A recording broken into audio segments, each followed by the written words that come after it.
এই সরকারকে আমরা সহযোগিতা করে আন্দোলন সংগ্রাম করার পর সহযোগিতা করে সবাই মিলে বসাইছি না, জাতীয় ঐক্যমত্যের ভিত্তিতে তো এই সরকার চলছে, আমরা তো সহযোগিতা করতেছি, কিন্তু আরো বেশি সতর্ক থাকতে হবে, আরো সতর্ক হতে হবে।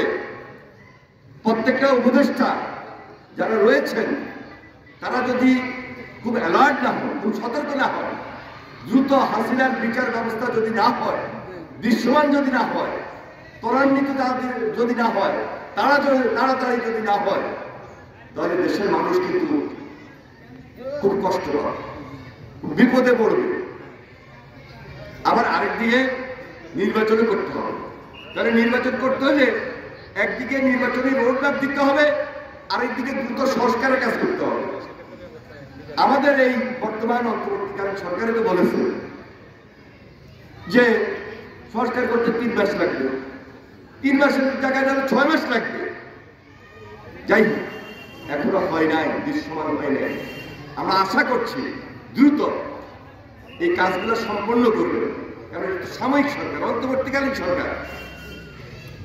দলে সবাই মিলে যদি দেশটাকে আমরা ঐক্যের মধ্যে না নিয়ে যেতে পারি, সুদৃঢ় ঐক্যের উপর ভর যদি না করতে পারি, সুযোগ কিন্তু তারা নেবে।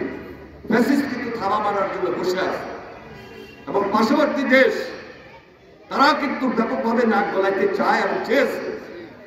এই জন্য বাংলাদেশের প্রত্যেকটা মানুষ আজকে আমরা মনে করছি এক এবং ঐক্যবদ্ধ থাকতে হবে। এর মধ্যে ফাটল ধরানোর কোনো সুযোগ থাকতে পারবে না। যারা ফাটল ধরাতে চায়, এখনো আমরা মনে করি এখান থেকে পিছপা হয়ে যাবেন। বাংলাদেশ নির্মাণের ক্ষেত্রে,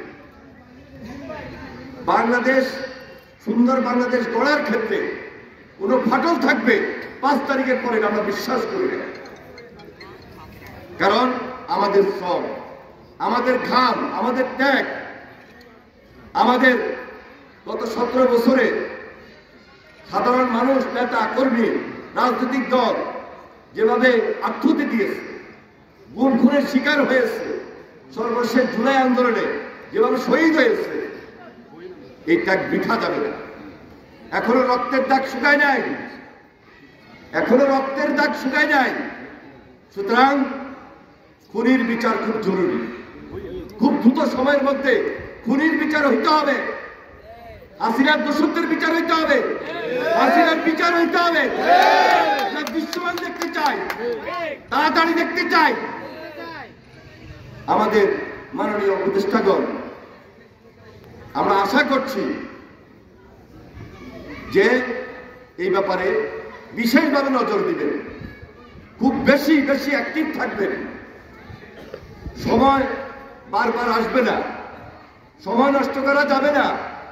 দেশের প্রয়োজনে, জাতির প্রয়োজনে আমরা আশা করছি যে আজকে আমাদের বাংলাদেশ জাতীয়তাবাদী দল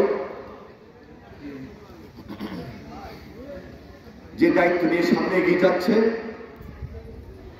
এই দায়িত্বের ভিত্তিতে আমাদের ভারপ্রাপ্ত চেয়ারম্যান জনাব তারেক রহমানের হাতকে আমরা শক্তিশালী করব।